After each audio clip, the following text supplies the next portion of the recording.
word why. What a curious word. The kind of word that can make us cringe, feel defensive, or even distant. But you know, sometimes why is the key that can unlock so much to our lives. Join me as we explore the why with fascinating contributors to the world, those that entertain us, inform us, teach us about life, and if we're lucky, inspire the next in all of us. I'm your host, Dr. Rod Berger, and welcome to HeadRoom, a production of Rainlight and co-produced by Old Soul. Let's go. All right, let's take a deep dive today. I really want to understand sort of how we are supporting. A lot of times we'll talk about supporting students and students of a certain age or traditional age bracket, but we're all students in life. And I think that we find where we're working, where we're spending the majority of our time. How are we learning? How are we supporting one another? And sort of advancing in our capabilities, especially interpersonally. And so I want to spend some time with Jennifer Dulski. She's the CEO and founder of Rising Team, a SaaS platform that equips managers with the tools and training to build engaged, connected, and successful teams. She has a wide range of executive experience and leadership roles at technology companies, including some of these I think you've probably heard: Facebook, Google, Change.org, and Yahoo. What an incredible background. As a thought leader, she's written about leadership and the future of work for LinkedIn influencers. She teaches management as a lecturer at the Stanford Graduate School of Business, and her first book, Purposeful, about how each of us can be movement starters, was published by Penguin Portfolio in 2018 as a Wall Street Journal bestseller. I've seen you on Good Morning America, Jennifer. You've done the press junket. You're very good. I think it's mainly not just because I think you're an incredibly likable person, but because you're talking about things that are really important to people, in the way in which we think about our companies and how we think about our teams. Let's sort of go backwards, if you don't mind, in your background. Talk about where some of these things sort of were born in you to think about impact other people outside of yourself. Because I think that's sort of this, I don't know if it's a dying skill set or one that we need to sort of rebirth, which is understanding our own footprint in the presence of others and the way in which we impact them positively, negatively, and maybe indifferently. And I think in your background, you've done a really nice job of understanding these, especially when we think about technology. So give me a little background on where your advocacy for team started. Sure. So, interestingly, I started my career in a way that's pretty atypical for most tech executives, which is I was a high school teacher. I started a nonprofit right out of college to help students become first gen college graduates. And for me, my purpose in life has always been about creating positive impact for others. I have always felt like my own legacy would only be amplified the more people I could help achieve what they were trying to achieve. And the reason I started as a nonprofit and a teacher is because I felt like I could do that kind of in a hands-on, deep way with individuals. And for sure, that was true. I still have people who were students in my classes come up and say, I chose my career because of this. Or, I had parents of the kids who went to college say, it's a sink or swim world, and you taught my son how to swim and things like that, which was very meaningful. The reason I got into tech is because I wanted to see if there were ways to do that at scale. So when you run a nonprofit, you can raise twice the money and you serve maybe twice the students. And that was compelling, but I thought there's got to be a way to do this in a more exponential way. And that's what took me to a career in tech. And you mentioned some of the companies, but the ability to serve millions and then billions of people in a way that could impact them was really meaningful to me. Tell me about your relationship with technology, because I think you and I occupy an interesting generation where I think people think we're supposed to have the answers, maybe, or the younger generation thinks we're supposed to have it. Yet, we were the beta testers, whether we knew it or not. Yes. And tell me about that sort of first piece of technology, or when did you feel like you were comfortable with technology? Because I always see people like at the soccer field, like, are they comfortable with it? Do they want to talk about it? Can they utilize it? And it sort of runs the gamut.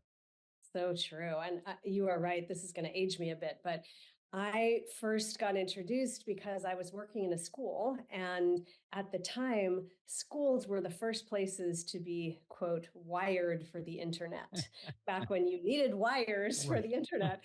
And I thought, this is really interesting. I had a woman on my board at the time, and I said, I have access to this thing called the internet. I don't know what it is. And she wrote for me on a Post-it note. She said, there's two guys at Stanford that have started this site that helps people navigate the internet. And she wrote it for me, www.yahoo.com, stuck it to my computer on a Post-it note. And that changed everything for me. Because once I got access to Yahoo, I thought, this is incredible. This is going to change the world. I immediately went and said, I have to work at this place, which I did. And I spent almost 10 years there. And yeah, we've seen so many massive changes in technology. I actually found in my basement, I was looking through my old stuff and I found a digital camera, like one of the first digital camera, it says holds 20 photos. Like, can you believe that? So yeah, we've seen all of this. And the amazing thing is how exciting the changes still are that are happening. And I will say the generative AI explosion that's happened over the past year has been the single most exciting tech change that I've seen in my whole career, even having seen all of that. And I'm going to put a pin in that because I'm with you, and absolutely would be remiss if we didn't talk about generative AI. Let's talk about. I love this notion that you're an educator, you get the post-it right, and then you say, "I need to work there." Now, is this out of just sheer proximity that you had access to these companies with where you live, or was it something sort of in the family gene pool that said, if you dream it, you can do it kind of a thing? Like, were you always like this as a little girl? If you thought you could do something, you just dove in, or were you Yeah. cautious? I think it was a little bit of both. So it is true. I grew up in San Francisco. So I grew up amidst a sea of innovators. And I had two working parents, which has its both pros and cons. But certainly, I had a working mom who went to business school at night with two kids, changed careers, and a dad who really had two daughters and then three daughters and said, you can do anything. So I had a lot of that, what Ben Rattray, the founder of change.org, used to call love privilege, which is like not just the birth lottery, but also people who believed in me. And then, though, when I was working at the school, I actually was working in Pittsburgh, Pennsylvania. So I wasn't back in the Valley. I didn't have the proximity, but I did have that belief in myself. And you can tell because I went to Pittsburgh in the first place to found this nonprofit, even though I had never been to that city, never stepped foot there once in my life. And I said, I'm going to start this thing. And I found a head of school who wanted to, host it at his school. And I said, yeah, I can do that. I was 21 years old. I raised $1 million for that nonprofit. I started it. He said, why don't you take 2 years to start this thing? And I said, I know I can start it in a year. And if you make me take 2 years, I'm going to go somewhere else. And that's kind of just always been inside. I've kind of been founder from the beginning, I think. What's the dark side of that level of gumption? I mean, I think we celebrate that, right? But at what point do you find yourself bumping up against whether it's skills you haven't had access to or been sort of in front of or learned, where you kind of say, "Wow, this is what it commands of me right now," but I haven't really had the experience. Help me understand, how do you navigate that? Is it bumper bowling, or do you find that you can go into the gutter there as you're bowling and creating something? Yeah, this is a really good question, and to be honest, no one has ever asked me this question before. So, and I get asked a lot of the same questions. So, what I would say here are two things. One is, everybody has natural talents, the things that just come easily to you and that you are born with. If I asked your parents or your childhood friends, what were you like as a kid? This is how they would describe you. I believe my top natural talent is I am a fast learner of new things. And so, as it turns out, all the time, every single time I have started a new job, there have been a ton of things I did not know how to do. And that is my happy place. I kind of jump in and learn new categories and learn new skills. I started as a teacher. I went into the internet. I took over the autos business at Yahoo. Didn't know anything about cars. And so that part came easily. The dark side, as you put it, is that it is a constant, it's always inside me. And it's very hard to turn off. And so people who know me well know that most weekends I work, as an example. I don't expect my team to work on the weekends. I don't ask them to, but I do because it's like always churning inside me, and it's hard to turn it off. What's the impact on evaluating talent then? If that's the platform by which you live, Yeah. how do you understand sort of complementary skills? How do you think about the impact that you might have on? And I want to talk about being a woman, a female in tech, because I just think it's important for young girls to listen to powerful women.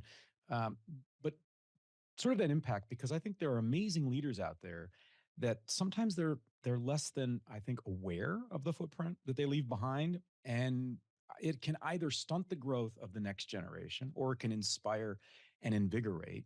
But I think Yeah. it is a fine line, and you have to sort of thread a needle. Have you found that to be either a smooth relationship for yourself or one that's been bumpy? Generally pretty smooth. To be honest, I worry about it more with my children than I do with my Put team. your mom hat on, right? Because, with my team, it's pretty easy to say, this is not what I expect of you. And honestly, I also do demonstrate um, that people should work in their own way at their own schedule. So for instance, I also love to work out, and my favorite workout is Orange Theory, and my favorite time of day to go to class is 4:30. And so I stop working at 4 so that I can get changed and get to Orange Theory and come back, and then I start working again sometimes, and sometimes I don't. So I believe I try to set the right model, saying for me it feels like I work a couple hours on a Saturday and a Sunday because that's what I want to do, but I'm not going to work from 4 to 5:30 on any other day, and don't talk to me then, to try to set up a space where people can do what best suits them. And that's the way we treat talents too. So when I said, I have some natural talents, everybody does. And we actually at Rising Team, we haven't talked about what we do yet, but what we, as you said, we're a SaaS platform. We help leaders run deeply connecting, interactive sessions with their teams where they build deep insights about each other. One of our sessions is about natural talents, and everybody takes a little assessment and then they can overlap their talents with each other. And as an example, I love to get people excited about new ideas. I love to cultivate teams. I hate to plan. I am like horrible at setting timelines and process and so I'd love forth. to plan, but it's 4:30 and I've got an orange theory. Exactly. And there are people though, like I used to work with a woman at change.org who then came with me to Facebook. She is incredible at this, and it is her happy place. And so partnering us together was the best thing for both of us. And we try to help every team on earth find those areas of overlap. So I sort of I preempted that by bringing up the sort of, talking about women in business, but in technology. Help me understand sort of how that has changed over time. I'm hoping, as a father of a very strong 9-year-old and a very successful wife, who definitely runs the family, and I celebrate that. I think it's really important to understand where we're doing well in this issue of marginalizing people, just in general, and not creating or opening up opportunities for people to flourish. And I think tech has gotten a lot of, there's been a lot of bad press over the years about the tech sector, and sort of this stranglehold that traditional roles have seen. And I'd just love to hear sort of your perspective on where we are and where we can continue to improve. Because I don't subscribe to this notion that we can just sort of check a box and say that, well, we figured it out. No, I don't. I just don't think humans are like that. That's definitely true. And I would say we are making progress. That is a good thing. It is true that while talent may be equally distributed, opportunity is not. And that is still the case, not only on a gender basis, but race, class, geography, pretty much every way you look at it. There are really talented people who don't yet have the same opportunities. That is starting to shift a little bit in the workplace around this movement of skills based hiring. So rather than experience and degrees, we're going to hire people based on their skills and talents. In terms of being a woman in tech, yes, when I when I first started, that was much, much more rare. And certainly in some categories, I mentioned I used to run Yahoo Autos. I would go to the JD Power conferences, and I would be, the only woman in tech there and the only woman in automotive. So I got a double whammy sometimes. Um, but I have seen a lot of progress, and I will say that as an operator in technology, I have always felt like I was at least able to make opportunities, see a path forward, and I've had a very successful career. What I will say is still tough. I mean, there's still challenges all around tech, but in particular, female founders are, as I believe only receive Oh, 2% of all venture funding. So a it is still pittance. I mean, hard. it's incredible. Yeah, it is What still about much, what about much. women? One area, Jennifer, that I've been fascinated for years is when we see sort of behind the scenes. So please correct me, but I've read there, I mean, countless books where, in essence, once a woman has achieved a certain level of success, there's a choice to either help the next generation of female, right, in their sector or not. And Yeah. sadly, I'll hear stories anecdotally where those things don't occur. And I don't know if it's out of a fear of scarcity or these sorts of challenges. And so, is the tech sector any different? Are you seeing women empowering other women? I am. I really do see, for the most part, I'd say the 95, Yeah. 99% of women out there are all about empowering other women. And you can see it in the networks, in the groups. There's, you know, women in product, women in tech, mothers in tech, especially, I ran groups for Facebook. There's so many huge groups of women empowering other women, mentorship programs, and so forth. So that part I see widely spreading. There are a couple examples that I'm sure we all can point to of someone who kind of pushes down someone else to ensure their own success, but I believe they're few and far between. HeadRoom is produced by Old Soul, a one stop marketing agency that understands the power of brand and nuance. Reach out to my guy Matt at Old Soul and supercharge your brand and content strategy. That's Old Soul. Shoot Matt a note at aoldsoul.com. That's AOLDSOUL.com. And now, back to our guest. Well, that is very nice to hear. That is very encouraging. Talk about Rising Team. Talk about why Rising Team at the time. What was going on that you felt? Because I think it's easy to sort of say, well, what's the solution? Why the solution, right? But to Yeah. me, what is really interesting is sort of the negative space when you look at, at an image, right? And you say, well, wait a minute, what's Yeah. missing here that Problem. we think we can address given the change in the environment and the variables that we all have to work with now in a post-COVID era? Yeah. So the interesting thing is, I started the vision for Rising Team, and the very early prototype came in the very beginning of 2020 before COVID.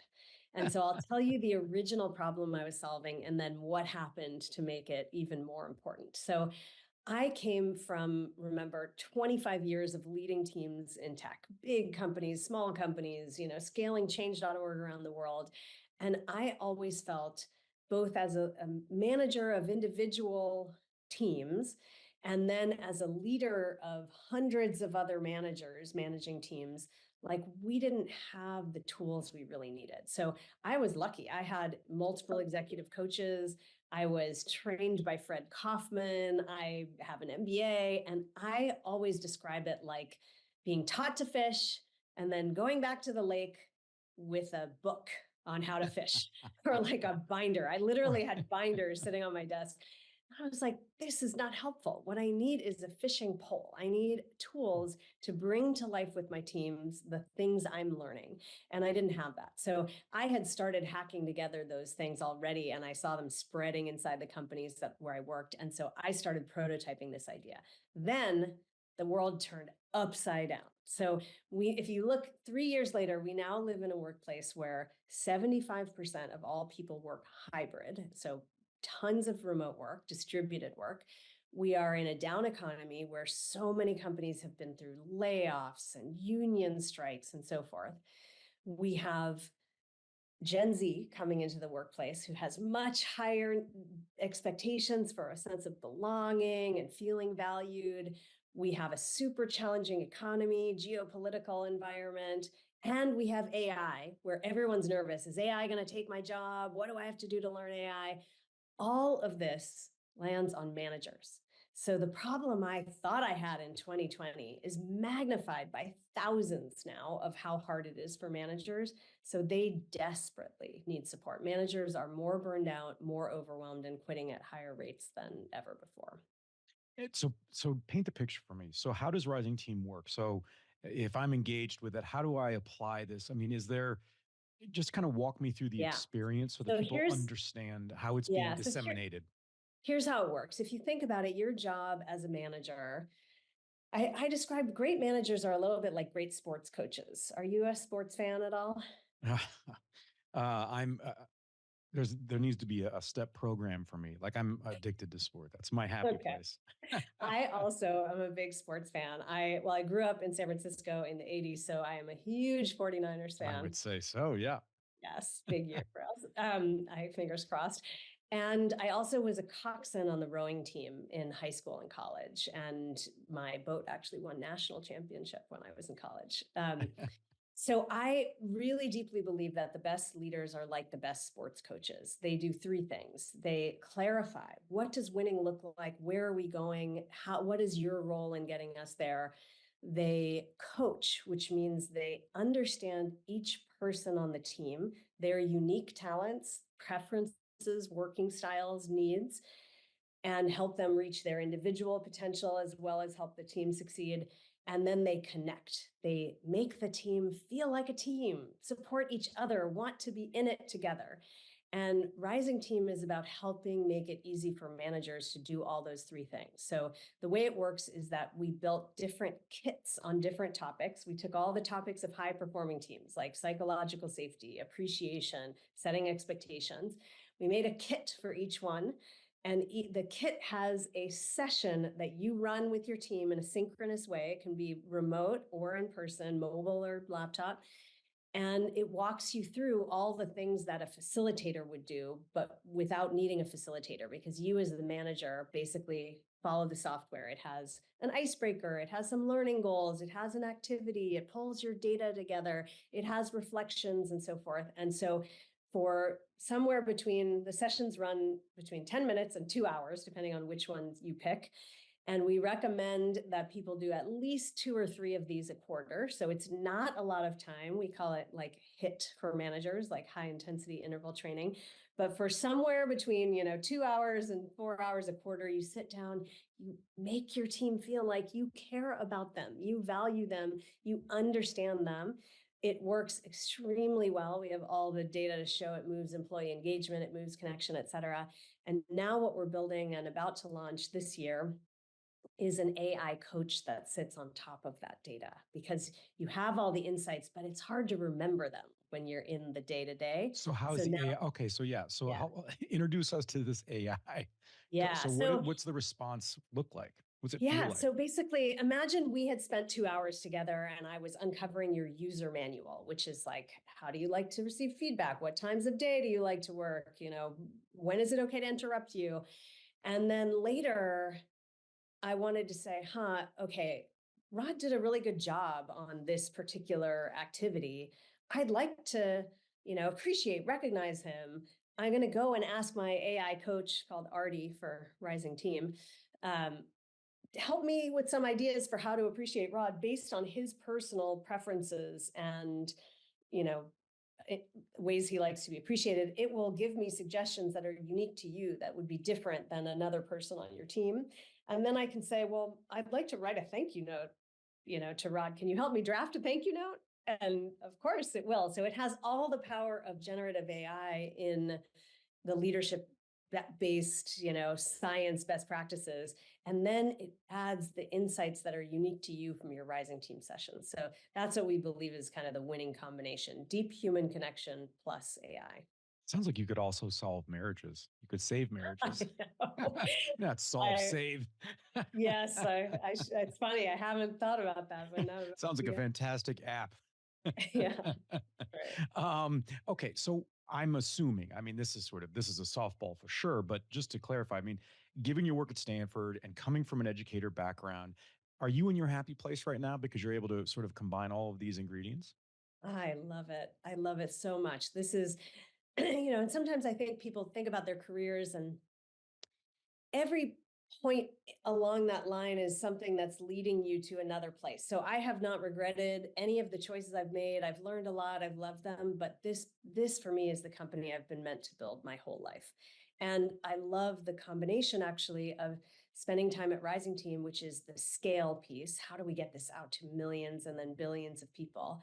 And the time I spend at Stanford, which is the depth piece, where I get to be one-on-one with students in class It's like on a going to the day-to-day gym for you, basis. isn't it?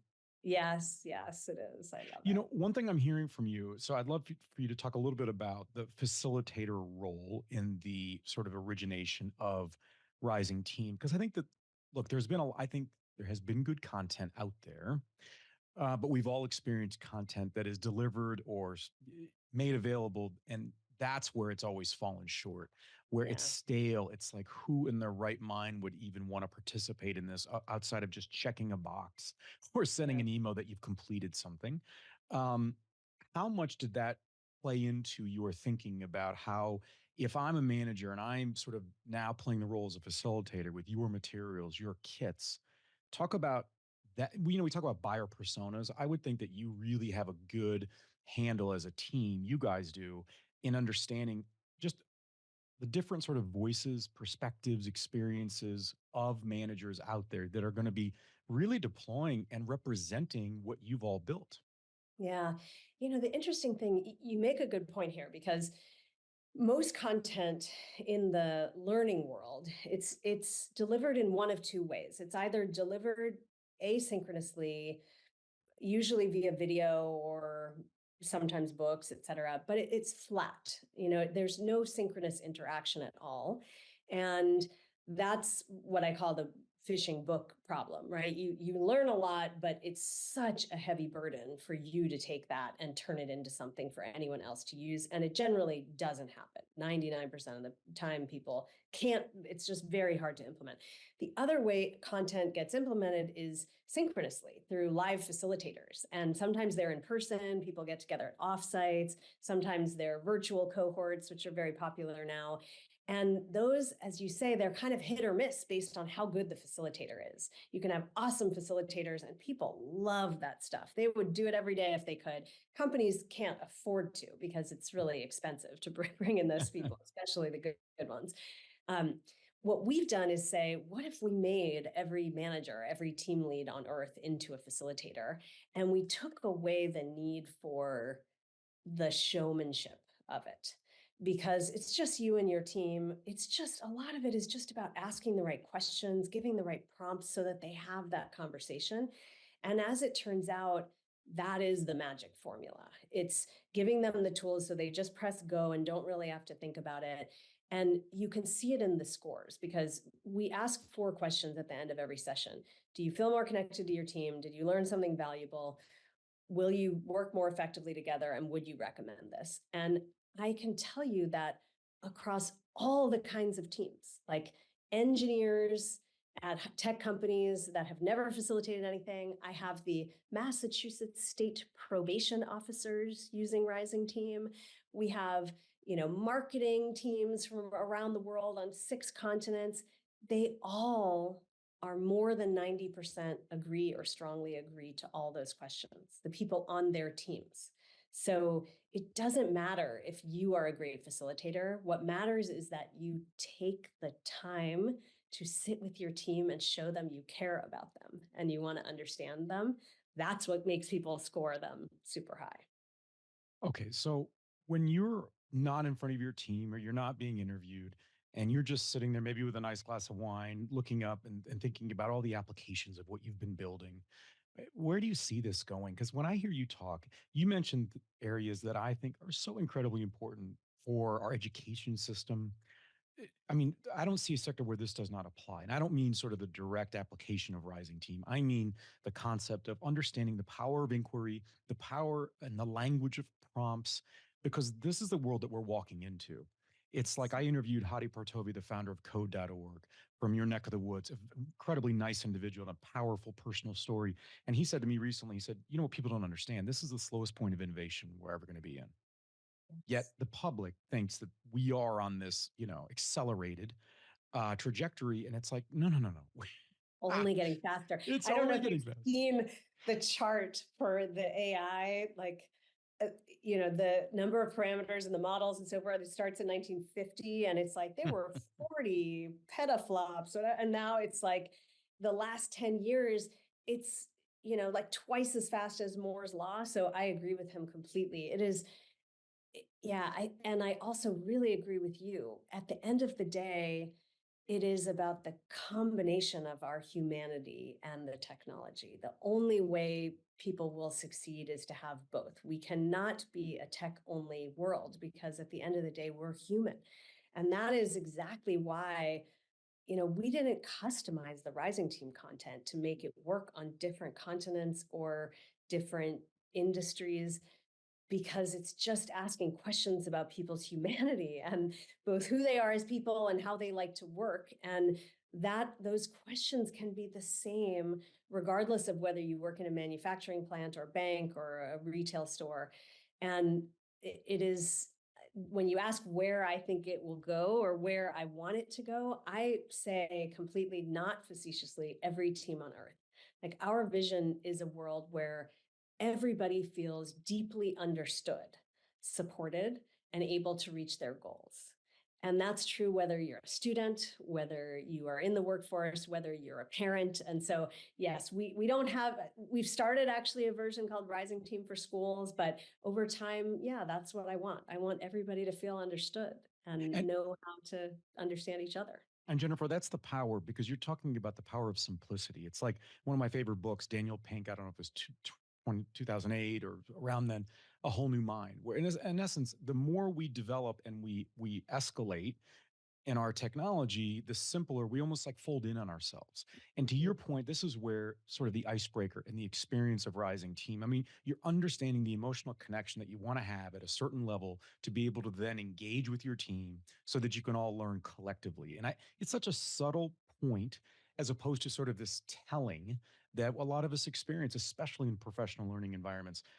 What a treat to spend some time with you. I find you incredibly likable and transparent. I think that's what we need in leaders, especially in the tech space, because you're really going to be authoring our futures in so many ways. We need to have these supportive mechanisms in place and people who have the legacies to be able to do that, I think, with thoughtfulness and substance. I want to encourage people, you can go to risingteam.com. You'll find Jennifer there. You can check out her Good Morning America interview. How cool is that? As a fan of Good Morning America. Jennifer, I wish you continued success. I look forward to seeing how Rising Team continues to expand its footprint, and keep up the great work. It's been a pleasure. Thanks so much, Rod. Can I add one more thing in case? Absolutely. And just because you bring up the point about transparency, and I do want to make sure that people understand, even though I'm at a point where I'm really excited about what I'm doing and I feel like things are amazing, nothing is a line straight up and to the right, right? We all have good days and bad days. And I often compare it to being like climbing a mountain. Just some days are really sunny and I'm like, can see the top, and other days are cloudy and there's a huge storm coming. And I have those days too. So we all have those days. And I think, especially for founders and people who are, again, movement starters, it's so important to know you're not alone. Even the people who seem like everything's going great have really hard days and things when it feels like it isn't working. It's about keep climbing up that mountain. Yeah, the summit can absolutely change in any given moment for sure. Well, keeping you, I love the transparency. And like I said, I think we need more efforts like this at Rising Team. And obviously you guys have been incredibly successful. Again, you can go to risingteam.com. I'm your host, Dr. Rod Berger. Thanks for taking the plunge into HeadRoom, where we uncover the why behind the what and who impacting our lives. HeadRoom is a production of Rainlight and co-produced by our friends at Old Soul. I'm your host, Dr. Rod Berger, and this is HeadRoom.